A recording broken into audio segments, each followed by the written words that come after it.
الحمد لله وكفى وسلام على عباده الذين اصطفى أما بعد. قال الله تبارك وتعالى في القرآن المجيد والفرقان الحميد: أعوذ بالله من الشيطان الرجيم. بسم الله الرحمن الرحيم. وما أرسلناك إلا رحمة للعالمين. صدق الله العظيم. محترم بزرگوں اور دوستوں، ہمیں اللہ تبارک و تعالی نے ایمان اور اسلام کی دولت عطا فرمائی ہے، اور اچھے برے کھوٹے کھرے کسی بھی ماحول میں، کسی بھی حالات میں کچھ کرنے کے لیے ایک بہترین آئیڈیل اور بہترین نمونہ عطا فرمایا ہے، جسے ہم اور آپ نبی آخر الزمان حضرت محمد رسول اللہ صلی اللہ علیہ وسلم کی شکل میں جانتے ہیں۔ ہم اور آپ اگر اپنے بارے میں نہ جانیں اور اپنی بہت سی چیزوں کے بارے میں ہم نہیں بھی جانتے ہیں، ہمارے اندر کے پارٹس ہیں، ہمارے اندر کی چیزیں ہیں، کڈنی ہے، جگر ہے، دل ہے، گردہ ہے، آنتیں ہیں، پھیپھڑا ہے، ہم بہت سی چیزوں کے بارے میں نہیں جانتے کہ اس کی کیا ورکنگ ہے، کیا کام ہے، کتنا پمپنگ ہے، کتنا اس کا سائز ہے، کتنا کیا ہے۔ نو پرابلم، اگر ہم اپنے بارے میں نہیں جانتے ہیں تو کوئی بہت زیادہ ٹینشن کی بات نہیں ہے، زندگی کی گاڑی بہت آسانی سے پار ہو جائے گی۔ لیکن ہمیں اپنی ذات سے زیادہ اور اپنے آپ سے زیادہ اپنے نبی کو جاننے کی ضرورت ہے، اپنے نبی کو پہچاننے کی ضرورت ہے، اور اپنے نبی کو جاننے کی ضرورت اس لیے ہے کہ اللہ قرآن میں فرماتے ہیں: ما آتاکم الرسول فخذوہ وما نہاکم عنہ فانتہوا۔ اے مسلمانوں، رسول جو تمہیں دے دے آنکھ بند کر کے لے لو، اور رسول جس چیز سے تم کو روک دے، منع کر دے، آنکھ بند کر کے تم اس سے رک جاؤ۔ تو پتہ یہ چلا کہ ہم اگر اپنے آپ سے واقف نہیں ہیں، اپنی ذات سے واقف نہیں ہیں، تو اتنا زیادہ پریشانی کی بات نہیں ہے۔ لیکن اگر ہم نبی سے واقف نہیں ہیں، سیرت پاک سے واقف نہیں ہیں، سیرت طیبہ سے واقف نہیں ہیں، تو پھر یہ ہمارے لیے بہت بڑی پریشانی کی بات ہوگی۔ یہ ربیع الاول کا مہینہ چل رہا ہے، کتنے مسلمان ہم میں سے ایسے ہیں جنہیں اپنے نبی کی ماں کا نام نہیں معلوم ہے، جنہیں اپنے نبی کے والد کا نام نہیں معلوم ہے، جنہیں اپنے نبی کے بچپن کے حالات کا علم نہیں ہے، جنہیں نبی کی جوانی کس پاک دامنی کی حالت میں گزری، کس عفت کے ساتھ گزری، اور اللہ کے نبی صلی اللہ علیہ وسلم کی جوانی کا زمانہ کتنا شاندار گزرا ہے کہ عرب کے لوگ دنگ رہ جاتے تھے، اور عرب کے لوگ آپ کو الصادق الامین کہا کرتے تھے، یعنی آپ سے زیادہ سچا، آپ سے زیادہ امانت دار، آپ سے زیادہ عفت مآب اور آپ سے زیادہ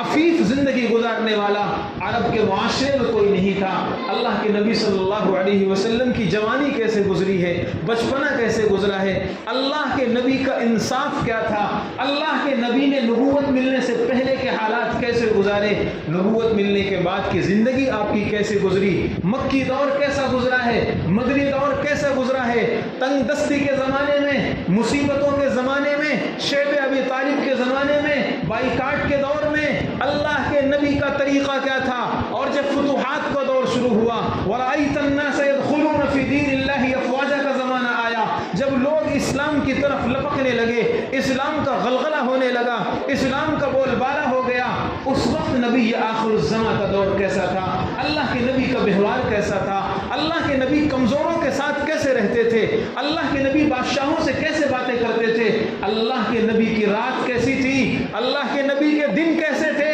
اللہ کے نبی کی جلوت کیسی تھی، اللہ کے نبی کی خلوت کیسی تھی، ہمیں نہیں معلوم ہے۔ جب ہم نہیں جانتے ہیں تو بتائیے اس پر عمل کیسے کریں گے؟ اس طریقے پر چلیں گے کیسے؟ اللہ کا قرآن کہتا ہے لَقَدْ كَانَ لَكُمْ فِي رَسُولِ اللَّهِ أُسْوَةٌ حَسَنَةٌ۔ اے مسلمانوں، تمہیں چلنا ہے ایک طریقے پر، ایک ہی طریقہ ہے، ایک ہی راستہ ہے جسے صراط مستقیم کہا جاتا ہے، جسے ہم نمازوں میں اہدنا الصراط المستقیم کہہ کر اللہ سے مانگتے ہیں، اے اللہ ہمیں سیدھا راستہ دکھلائیے۔ اللہ نے سیدھے راستے کو آسان کر کے نبی آخر الزماں کی شکل میں راستہ دکھلا دیا۔ نبی جس ڈگر پر چل کر منزل تک جائیں وہی تمہارا راستہ ہے، نبی جس طرح زندگی گزاریں وہی تمہارا راستہ ہے۔ ربیع الاول کا مہینہ آتا ہے اور یوں ہی گزر جاتا ہے، یوں ہی گزر جاتا ہے، اور ربیع الاول کے مہینے میں بہت زیادہ اگر ہم نے کیا تو تھوڑا سے دھوم دھڑاکا کر لیا، تھوڑا سے ڈھول تاشا کر لیا، اور تھوڑا سے کچھ اور اس طرح کے خرافات کر لیا، کچھ اس طریقے سے کام کر لیا، اور ہمیں نہیں معلوم کہ ہمارے نبی کی پوری 63 سالہ زندگی کیسے گزری ہے۔ اللہ کے نبی صلی اللہ علیہ وسلم کی سیرت طیبہ کو ہر مسلمان کو پڑھنا ضروری ہے، ہر مسلمان کو جاننا ضروری ہے۔ ہم کیا جانتے ہیں نبی کے بارے میں؟ بہت کھینچ کر نبی کا نام معلوم ہے، نبی کے والد کا نام معلوم ہے، نبی کے دادا کا نام معلوم ہے، یہ معلوم ہے مکہ میں پیدا ہوئے، یہ معلوم ہے مدینہ ہجرت فرمائی، یہ معلوم ہے 63 سال آپ نے زندگی گزاری۔ بس ہماری نالج صرف اتنی ہے، ہمیں نہیں معلوم کہ اللہ کے پیغمبر صلی اللہ علیہ وسلم نے کن کن حالات میں کیا کیا معاملہ دوسروں کے ساتھ کیا ہے۔ اللہ کے نبی مشن کے معاملے میں اور اپنے کام کے سلسلے میں کتنا زیادہ حساس تھے۔ اللہ کے نبی صلی اللہ علیہ وسلم کی ہر پہلو سے جو زندگی دیکھی جائے گی اس میں ہمارے لیے عبرت ہے، ہمارے لیے دروس ہیں، ہمارے لیے سبق موجود ہے۔ ایک پہلو صرف آپ کا ذکر کرتا ہوں، وہ یہ ہے کہ اللہ کے نبی صلی اللہ علیہ وسلم اپنے مشن اور اپنے کام کے سلسلے میں کبھی لاپرواہی میں گرفتار نہیں ہوئے، کبھی بھی آپ نے لاپرواہی نہیں برتی۔ جس وقت آج کل ہم لوگ کہتے ہیں یار حالات سازگار نہیں ہیں، کوئی سپورٹ کرنے والا نہیں ہے، کوئی ساتھ دینے والا نہیں ہے، کوئی بازو بن کر کھڑا ہونے والا نہیں ہے، کوئی شانہ بشانہ چلنے والا نہیں ہے، کوئی ساتھ دینے والا نہیں ہے۔ یاد کرو اس دور کو جب محمد ابن عبداللہ اللہ کے نبی صلی اللہ علیہ وسلم تنے تنہا پورے عرب کے سامنے بلکہ پوری دنیا کے سامنے ایک خدائے وحدہ لا شریک کا کلمہ لے کر کے آپ نے اعلان فرمایا۔ کون تھا اس وقت آپ کا ساتھ دینے والا؟ کون تھا اس وقت آپ کا سپورٹ کرنے والا؟ کون تھا اس وقت آپ کے شانہ بشانہ چلنے والا؟ کوئی نہیں تھا۔ رشتہ دار ناراض ہو گئے، دوست دشمن بن گئے، اپنے بیگانے ہو گئے اور سب نے ساتھ چھوڑ دیا۔ ابو لہب جو رشتے میں چچا لگتا تھا، جب اللہ کے پیغمبر نے پیغام حق سنایا، وحدہ لا شریک کی وحدت اور توحید کا درس سنایا صفا پہاڑی پر چڑھ کر کے، اور اس وقت ابو لہب سے جب فرمایا سارے قریش کے لوگوں سے، ابو لہب کا جواب کیا آتا ہے؟ تبن لکا الہذا جمعتنا یا محمد، محمد تیرا ناس ہو جائے، تو برباد ہو جائے، تو تباہ ہو جائے، کیا ہمارے آبا و اجداد کے خلاف تو زبان کھولے گا؟ ہمارے باپ دادا اسی شرک پر اور اسی عقیدے پر مر گئے، ہم بھی اسی عقیدے پر جانا چاہتے ہیں۔ رشتہ دار بیگانے ہو گئے، دوست احباب جو تھے انہوں نے رشتہ چھوڑ دیا، اور نبی کا بائیکاٹ بھی کیا گیا، ستایا بھی گیا، طرح طرح سے اذیتیں پہنچائی گئی۔ لیکن اس کے باوجود ایک لمحہ بھی ایسا نہیں ہوا جب نبی نے اپنے مشن سے پیچھے پیر ہٹائے ہوں۔ ایک دن بھی ایسا نہیں آیا جب نبی نے یہ سوچا ہو ارے چھوڑو کوئی ساتھ نہیں دیتا ہے، اپنے اس مشن کو جانے دو، دنیا جو کہتی ہے جس طرف ہوا چلے اسی طرف ساتھ دو۔ کبھی نبی نے نہیں فرمایا، بلکہ ایک موقع ایسا آیا، جس وقت ایک دن ایسا آیا، قریش کے بڑے بڑے چوہدری قسم کے اور بڑے بڑے مغرور اور متکبر سردار قسم کے لوگ ایک مرتبہ ابو طالب کے پاس آئے اور کہنے لگے ابو طالب آپ ہمارے سردار ہیں، آپ کی عزت ہے سماج میں، ایک وقار ہے آپ کا، اور بہت ہو گیا، پانی بہت سر سے اوپر چڑھ گیا ہے۔ دو ہی آپشن ہیں، آپ اپنے بھتیجے کو اپنے اس عقیدے سے، اپنے اس مشن سے باز رکھنے کے لیے کہہ دیجئے، کہہ دیجئے کہ وہ ہمارے معبودوں کو برا بھلا نہ کہیں، کہہ دیجئے کہ وہ ایک وحدہ لا شریک کا جو پیغام لے کر کھڑے ہوئے ہیں اس سے وہ پیچھے ہٹ جائیں، اور نہیں اگر وہ باز نہیں آئیں گے ہم تمام قبائل عرب کو لے کر کے چڑھائی کریں گے، حملہ کریں گے، قتال کریں گے، لڑائی کریں گے اور آر پار کی جنگ لڑ کر کے اس معاملے کو صاف کریں گے۔ ابو طالب پریشان سے ہو گئے۔ ابو طالب اگرچہ ایمان نہیں لائے تھے لیکن اپنے اس بھتیجے کو جان سے زیادہ چاہتے تھے،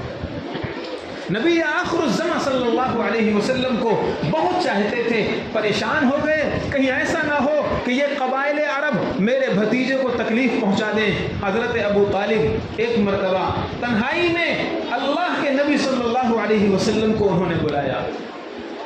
اور اللہ کے نبی صلی اللہ علیہ وسلم کو بلا کر کے کہا، بیٹے تم جانتے ہو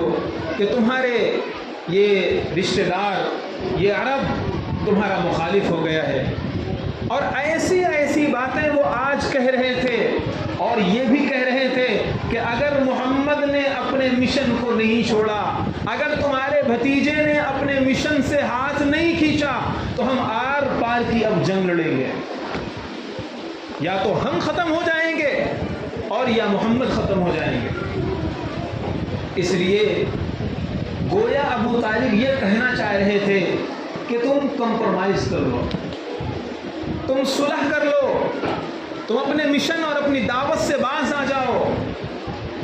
اللہ کے نبی صلی اللہ علیہ وسلم نے جب یہ بات سنی، ہم سب لوگوں کے لیے سیرت پاک کے اس پہلو کے اندر بھی عبرت موجود ہے، درس موجود ہے، سبق ہے، رہنمائی ہے۔ اللہ کے نبی صلی اللہ علیہ وسلم نے کہا، چچا جان یہ تو جنگ کرنے کی بات کر رہے ہیں،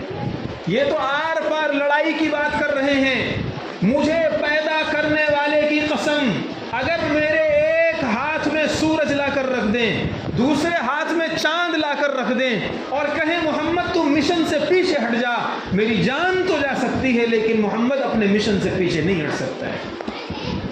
یہ اللہ کے نبی صلی اللہ علیہ وسلم نے سکھلا دیا، بتلا دیا کہ جس چیز کو تم سمجھ لو کہ یہ حق ہے، جس چیز کو تم جان لو کہ یہ صحیح ہے، تو پھر مخالفت کرنے والوں کی مخالفت سے مت ڈرو، پھر سماج تمہارا بائیکاٹ کرے، رشتہ دار تم سے ہاتھ چھڑا لیں، دوست احباب تمہیں کنارہ کر دیں، اللہ تمہارے ساتھ ہے، کسی کی پرواہ کرنے کی ضرورت نہیں ہے۔ آج صورتحال یہ ہے کہ شادیوں میں ڈھول اس لیے بجے گا کہ داماد ناراض ہو جائے گا، شادیوں میں خرافات اس لیے ہوگی کہ فلاں رشتہ دار ناراض ہو جائے گا۔ ارے دوستوں کے چکر میں، رشتہ داروں کے چکر میں اللہ کو ناراض مت کرو۔ نبی آخر الزمان نے اپنے ماننے والوں کو یہ پیغام دیا ہے، دنیا ایک طرف ہو جائے تمہاری نگاہ اللہ پر ہونا چاہیے، اللہ راضی ہے، دنیا کچھ بھی کرے تمہیں کچھ نہیں بگاڑ سکتی۔ خیر، میں عرض یہ کر رہا تھا کہ ہمیں نبی کریم صلی اللہ علیہ وسلم کے ہر پہلو کو دیکھنے کی ضرورت ہے، پڑھنے کی ضرورت ہے، سیکھنے کی ضرورت ہے، اور ان پہلو کے مطابق اپنی زندگی میں اسے اتارنے کی ضرورت ہے۔ رکاوٹ کرنے والے آج کل صورتحال یہ ہوتی ہے کہ ہمیں اگر ذرا سا کوئی کسی نے برا بھلا کہہ دیا، ذرا سا الٹا سیدھا بول دیا تو ہم اسی سے الجھ جاتے ہیں۔ یاد رکھیے، کوئی بھی کامیاب انسان